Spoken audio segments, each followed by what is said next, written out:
हमारे हनुमान जय श्री कृष्णा।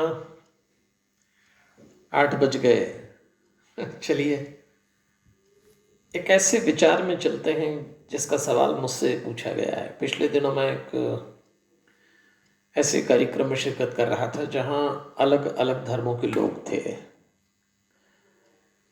अच्छा, वहां बोलना है तो मैंने देखा है कि मैं तो एक हिंदू हूं, उस पे हिंदू ब्राह्मण, और मुझे जब ऐसे कार्यक्रम में बोलना होता है जहां विभिन्न धर्मों के लोग उपस्थित हों तो एक वक्ता के रूप में हमसे उम्मीद की जाती है कि कोई ऐसा संदेश दीजिएगा जो सबके लिए कॉमन हो और कोई विवादास्पद पंक्ति न बोल दें। अब बताइए आप, जहां अनेक धर्म के लोग इकट्ठे हों और विवाद होने की संभावना क्यों हो जाती है? ठीक से समझें तो धर्म सिर्फ धर्म है। धार्मिक होने का यह अर्थ नहीं है कि धर्म समझ में ही आ जाए। धर्म को समझने के चक्कर में लोग सांप्रदायिक होते चले जाते हैं, जबकि धर्म एक विश्वास प्रणाली है और इसमें राजनैतिक और सामाजिक विचारधारा का प्रवेश होते ही संप्रदायवाद का जन्म हो जाता है। ये आप जितने धर्मों में झगड़ा देखते हैं, ये धर्म से धर्म का झगड़ा नहीं है।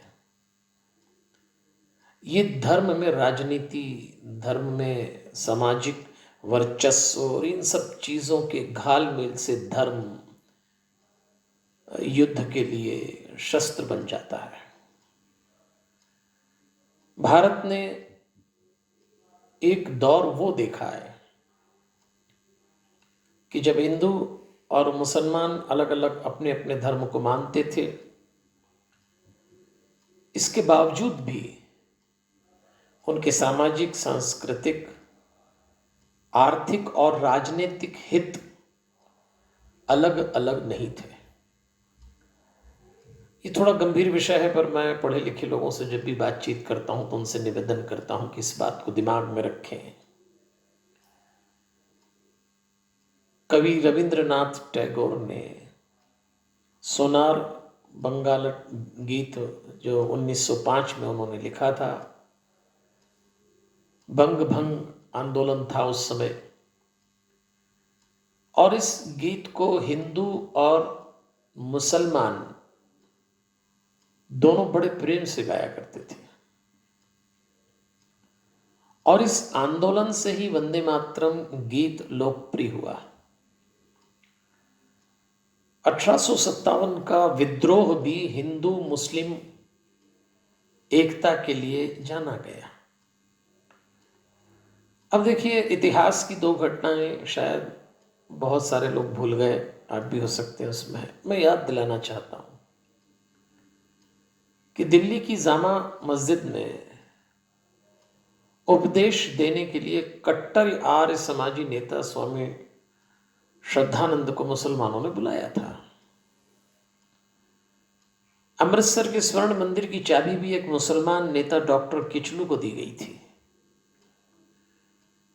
लिहाजा उस वक्त धर्म कहीं भी आड़े नहीं था। यह बात उस समय भी खारिज की गई जब भारत में अलग अलग धर्म होने के कारण सांप्रदायिकता का जन्म हो सकता था। इस बात को आज भी इनकार कर देना चाहिए कि अनेक धर्मों के भारत में सांप्रदायिकता रहेगी ही, ऐसा नहीं है। अब लोग कहने लगे कि धर्म अलग अलग है तो होगा, पर अगर हम चाहें, थोड़े समझदार लोग सक्रिय हों, तो ऐसा नहीं होगा।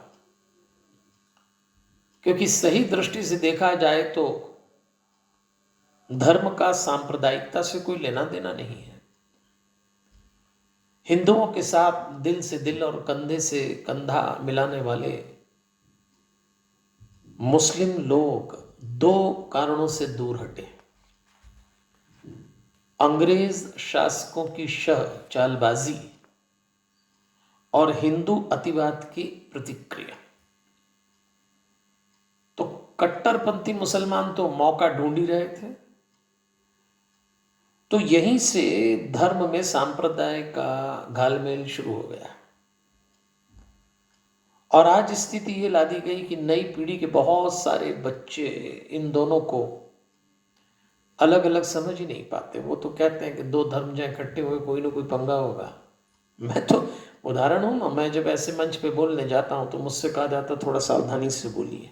क्यों सावधानी के रखने की ज़रूरत है भाई? धर्म पे बोलना है तो सबके लिए एक बात है, धर्म जीवन का हिस्सा है। जीवन पे बात करने में कैसे कोई हिंदू मुसलमान हो सकता है? फिर ये बात ना भूले, खासतौर पे नई पीढ़ी की, हमारी चिंता धर्म और संप्रदाय को लेकर इसलिए भी है कि इस झंझट का सीधा असर हमारी वैज्ञानिक प्रगति, तकनीकी सोच और अंतर्राष्ट्रीय विकास की ओर उठे हुए कदम पर पड़ेगा। देश में अनेक योग्य लोग हैं जिनकी ऊर्जा इन सब झंझटों में, लफड़ों में जिसको कहते हैं, धर्म के लफड़े, इसमें उलझ जाती, जबकि वो ऊर्जा कहीं और काम आ सकती है। तो दुनिया को मुट्ठी में करने के लिए जिस आसमान तक पहुंचना है, उसका रास्ता धर्म और सांप्रदायिकता के संकीर्ण गलियारों से होकर नहीं गुजरता। धर्म के साथ सांप्रदायिकता के संकीर्ण विचारों को लोग जिस नदाकत से जोड़ते हैं, पता भी नहीं लगता। कोई तो इतने कलाकार हैं, वो किसी धर्म में हो, अगर उनका इरादा खतरनाक है तो वो लोग कर डालते हैं, और हम लोग समझ नहीं पाते, सामान्य व्यक्ति। और किस सफाई से ये जो अतिवादी हैं, चाहे वो किसी धर्म में हो, बड़ी सफाई से प्रवेश कराते हैं। एक छोटा सा किस्सा है। लखनऊ में एक लखनवी फकीर ने एक साहब से कहा, चाय के लिए एक अठन्नी इनायत फरमाएंगे हुजूर? तो साहब बोले, अठन्नी मांग रहे हो? चाय तो चवन्नी की आती है। तो फकीर ने कहा, आप नहीं पिएंगे हुजूर? अब बताइए कितनी बारीकी से उसने अपनी बात को ओहदे के साथ जोड़ दी। तो मेरा आपसे ये निवेदन रहेगा आज इस विषय पर बात करते समय कि आपका संबंध किसी भी धर्म से हो, अतिवाद से बचना। क्योंकि धर्म का एक बहुत सीधा सा अर्थ होता है कि जिंदगी में जो कुछ भी अच्छे लक्षण हैं, जो कुछ भी जिंदगी की खूबियां हैं, वो सब एक साथ इकट्ठा हो जाएं तो उसको धर्म कहते हैं, और उनको ऊपर उठाने का नाम धर्म है। तो बचिएगा, कम से कम आपसे तो कोई, हमसे तो कोई ऐसा काम ना हो कि धर्म में सांप्रदायिकता आ जाए। कल मिलते हैं एक नए विचार के साथ। हमारे हनुमान। जय श्री कृष्ण।